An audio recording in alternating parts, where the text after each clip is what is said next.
Newsday continues here on One News Now. I'm Danny Laurel. The Interior Department gave a stern warning to incumbent officials running in the barangay and Sangguniang Kabataan elections not to use government social services to attract voters. The DILG National Barangay Operations Office said government social services like the Pantawid Pamilyang Pilipino program and the food stamp program are off limits in the elections. The agency also reminds that vote selling and buying are not just monetary in nature, but also includes false promises. The PNP has since urged the public to report incidents of vote buying and vote selling in their communities. Now, after weeks of rollbacks, oil prices are set to climb once again next week. The Energy Department sees pump prices going up by more than 1 peso for diesel and kerosene and up to 85 centavos for gasoline. Now, similar to the Russia-Ukraine war, the conflict between Israel and Hamas is seen to drive oil prices higher in the coming weeks. Related lahat doon, although ang talagang naging impact ng kaguluhan, not on the direct supply disruption, but rather on the increase in the prices. Alam naman natin yung fear, yung speculation, mga haka-haka, nagpapataas siya ng presyo. Now, aside from oil, producers of canned meat are looking to hike prices to accommodate higher transport and production costs. The Philippine Association of Meat Processors is requesting for a 36 centavo to 2 peso hike in canned meat products. Now, for now, this remains a petition and will need the approval of the Trade Department. Makikiusap lang kami dahil yun talaga ang kinakailangan. Pero hindi naman siguro aabot dun sa high side na 2 pesos o 2.50 per can ang epekto. Kasi ganun din, kawawa din yung mga mamimili. We'll be back with more stories after the break. Keep it here on One News.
for watching One News Now. I'm Danny Laurel. PBA rookie Richie Rivero has confirmed his relationship with beauty queen turned counselor Leren Bautista. In a lengthy Instagram post, Rivero shared a photo of Bautista along with a snap of the two of them holding hands. In his caption, Rivero said they will not hide their relationship since there's nothing to be ashamed of. The newly drafted Phoenix Fuel Masters stalwart also promised to, quote, never again live a life manipulated by someone's fantasy, seemingly taking a jab at his ex-girlfriend Andrea Brillantes. The couple first sparked dating rumors in June after Rivero reposted an Instagram story from Bautista before his breakup with Brillantes was even confirmed. Now, just recently, they were also spotted watching a UAAP men's basketball game together.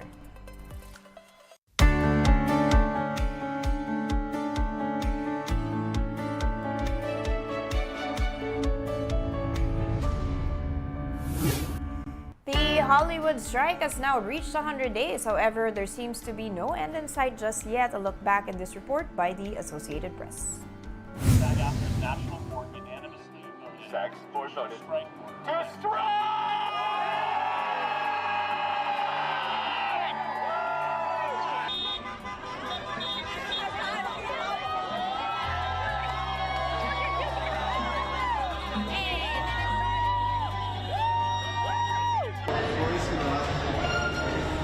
You can imagine. We gotta go. First, we gotta get her some water. Thank you, guys. It's crazy. So the jig is up, AMPTP. We stand tall. You have to wake up and smell the coffee.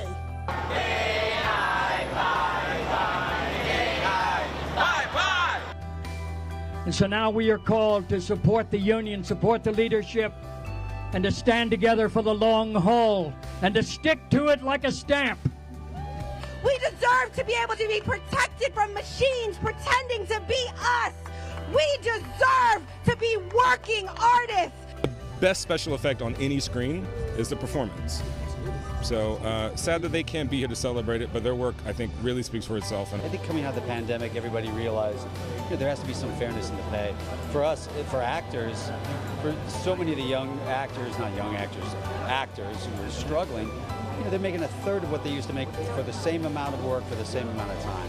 So that's not fair, and so we're getting there. I think it's really truly coming from a real need, a desperation for things to change, and also pointing out some of the unfairness that is out there. I'm here picketing because I want to live long and prosper. And then with health insurance. Yes, health insurance. We're here at Sony. This is the studio that produced our shows. And it is done specifically to be here to let them know that we're here and we're raising our voice. And right over here, please. Cynthia, can you hold it up?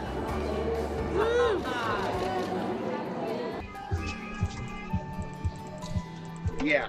Jack, what's your Let's get it done.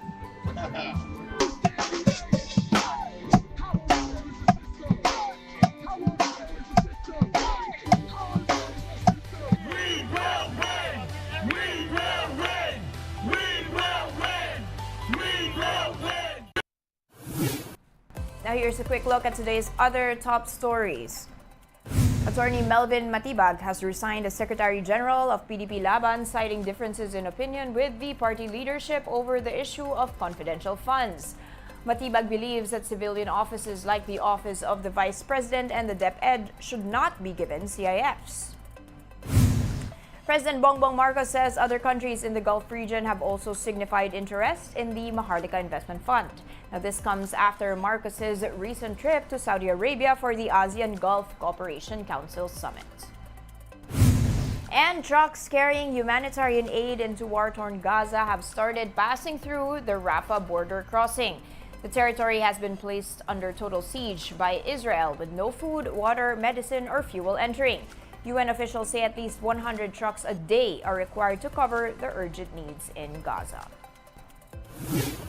And those are the top stories of the hour. Join us later at 10:45 a.m. as we continue to monitor the day's biggest stories. I'm Danny Laurel, and we are One News.